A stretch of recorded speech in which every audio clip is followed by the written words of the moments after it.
This is for my friend Lubavnomore.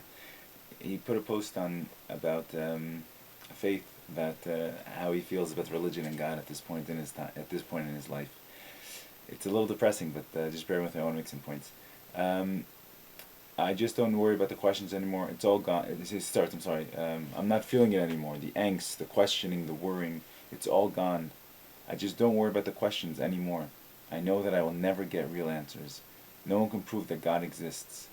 To believe in Judaism, you need to introduce unreliable faith at some point in the equation. This is actually a mistake that people make in regards to intellect and its greatness. It's the greatest gift ever given to mankind, and faith. Without axioms of faith, the intellect would be useless. If you don't take it on faith that 1 equals 1, you have no mathematical system. If you don't take it on faith that 4 minus 3 equals 1, again, the same thing.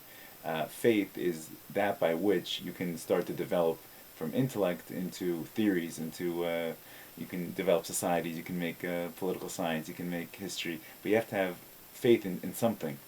And now it says rabbis and bloggers can invent clever and cute answers to these existential questions, but ultimately there is no real evidence. I don't know if you sound like a person who would believe in the universe being about 15 billion years old, the planet being about 5 billion years old. The Rebbe says in a sikha, a very nice point, that if you just look at the length that nature has existed in just by its sheer longevity, there's something supernatural there. And when you start to consider the miracle that is life, and the miracle that there's life on this planet, that we have an atmosphere that traps water, and the seasons are pretty, we can survive, we can live here. And you look at if you want to think, I ask a lot of people to think about original matter. What is the origin of original matter? And then about the animals. The theory that everything came from the amoeba, the single cell, an amoeba, and it mutated, and it kept mutating randomly and sporadically. And we have all these beautiful creatures, but ultimately the concept that the giraffe and the hippopotamus and the human being have the same source is so ludicrous to me. That takes faith. To me, that takes faith to believe. They found a couple dinosaur bones in the Qadar Aretz, and all of a sudden everyone's recalculating based on the amount of carbon left. How old the Earth is. Why can't Hashem just make the Qadar Aretz with bones inside, so that later on it's a test on faith, and we just say, okay. Some people say now 15 billion. Some people say Teretzite 5769.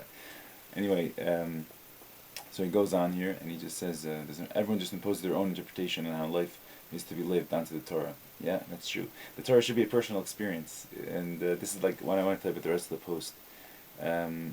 He says like this. Basically, I'm not going to read word for word. It's a beautiful post. He's got a beautiful. I'll put his blog spot on the video, but he has his points about davening, and he says like this. He says, I don't feel like praising Hashem, and I want to tell you something. Davening is a very, very big sign for a person. Because a man, especially a man, I don't know about a woman's experience because I can't speak for a woman's experience, but a man is generally an arrogant creature, and God gave him a beautiful intellect. So it's not in his nature to praise something, especially something that he thinks is infinitely greater than him. He's a finite being. God is infinite. For a man to go out and praise the infinite is against, it's hefech, it's against Talmudas. It's above Talmudas. It doesn't make sense to a man to do it. But still we're commanded to do it. The Rambam says the Mitzvah Aseh to ask for your requests. So the thing is, the main part of davening, I want to tell you, is asking your requests. This that we say Psikha de Zimra, that we have to Tehillim and we praise Hashem. That's because if you were like go to your friend and be like, hey, can I have $5? If you were to go to him first and be like, you're the sweetest, nicest, most generous, most authentic, most intelligent, most humble person I know. Can I please borrow $5? You're a lot more likely to get the response if you begin with praising. The Gemara says first praise, then list your requests. So davening, I wouldn't get too caught up in davening, especially if you're having problems in davening.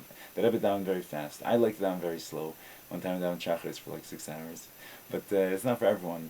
But the point of the praising is just to get to the requests. And when you ask Hashem for what you need, and you see Hashem gives you what you need, this makes your whole relationship with the universe on a much more refined level, on a much more sublime level, on a much more complete level. Because now you're seeing things from the source and their origin, and how they go full circle, and how they get into your life practically.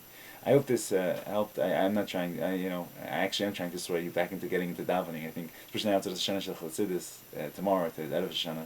So I wish you Ksir v'chsim tov l'Shana tov m'tzukah, but limud Chassidus, but darkei Chassidus. Kol tov and Mashiach now.